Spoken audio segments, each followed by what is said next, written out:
প্রবাস কেমন? প্রবাস হচ্ছে একজন সুস্থ মানুষকে আয়না জেলখানায় বন্দি করা। আপনি একজন প্রবাসীকে জিজ্ঞেস করে দেখেন সে কেমন আছে। আর এই কথা তাকে কেউ জিজ্ঞেস করে না। এই কথা তার পরিবার, আপনজন, ভালোবাসার মানুষজন, বন্ধু বান্ধব কেউ জিজ্ঞেস করে না। আপনি জিজ্ঞেস করে দেখেন। যাকে চিকিৎসা করেন তার শরীরে তো অনেক রোগ বাইর হবে, সে কাউকে বলে না। অনেক দিন না খায়ও থাকে এই প্রবাসে, কিন্তু প্রবাসীরা হাসি মুখ নিয়ে বলে।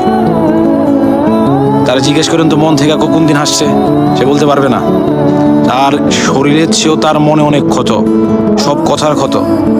তার কথা শুনতে হয়, সবাইকে হাসি খুশি রাখার জন্য সে নিজের দেশ ছেড়ে দিছে, কিন্তু তারপরও সে সবার কাছে ভালো হইতে পারে না। তার ভিতরেও ক্ষত, বাহিরেও ক্ষত। আর একজন প্রবাসী জানে প্রবাস জীবনটা কেমন। আপনি প্রবাসী না হলে কখনো বুঝতে পারবেন না। তারা জিজ্ঞেস তো মন খুলে কোন দিন হাসছে, মন খুলে কোন দিন খাইছে, তার শরীর সুস্থ আছে কিনা, তার চিকিৎসা করেন। অনেক রোগ বাইর হবে, তারপরও হাসতেছে, সবাইকে ভালো রাখার চেষ্টা করতেছে, কিন্তু সবার কাছে ভালো হইতে পারতেছে না। হ্যাঁ, এটাই প্রবাসী।